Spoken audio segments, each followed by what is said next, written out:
Controversy is brewing, Monica, over the gender of a South African athlete. Caster Semenya is a favorite in today's 800-meter final at the World Championships in Berlin.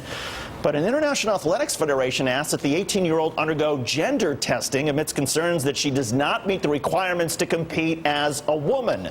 Joining us now is sports writer David Zirin, writes for The Nation. David, what's going on here? Well, what's going on here, first of all, our hearts should go out to Caster Semenya that she even has to deal with this. But what it exposes more than anything is that there is a twisted, sexist, racist, and heteronormative history that involves the way track and field and Olympic officials understand gender. A lot of people don't know this, but 40, 50 years ago, Olympic officials said that African-American women maybe shouldn't compete because they look, quote-unquote, hermaphroditic is the word that they used. 25 years ago, as recently as then, they would have women parade naked in front of Olympic and track officials to make sure that they were not men. And lost in all of this discussion is any understanding of what are known as intersex athletes, of people who may have male and female chromosomes. That's what they don't want to talk about. So you have to be a man or a woman. It's very binary, and at the end of the day, it absolutely stains people who may not fall into one of their very casual gender categories. One of the things that was so confusing and bewildering to me is the Daily Mail, in reporting on this story, referred to sources in the Track Federation, and it said, the well-placed source said Semenya would be subjected to a complex process of gender testing, which could take several weeks.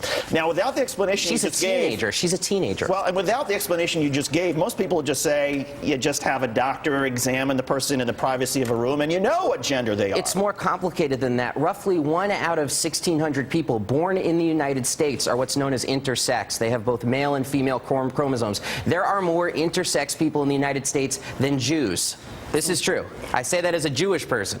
There are more intersex people than Jews. And at roughly 5 times every day, a doctor performs a procedure at a birth to try to clarify somebody's gender. The problem is that when people grow up, their hormones express themselves in different ways, and the Olympic Committee are left trying to have this mindset that says you're either a man or a woman. But you know what? In the 21st century, it's more complicated than that. Dave, I'm just wondering, obviously this is not Caster's first race. Has she run into this issue before?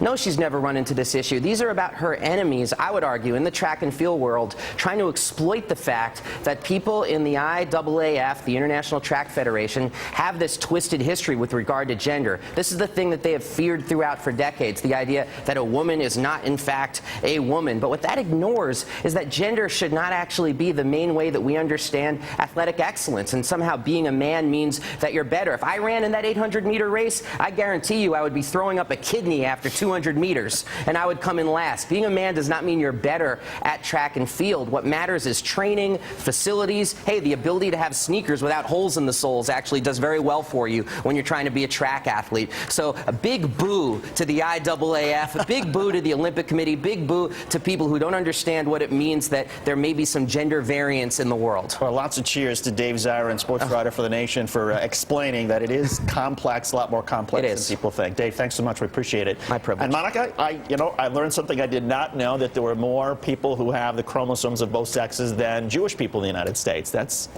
pretty amazing. Who knew?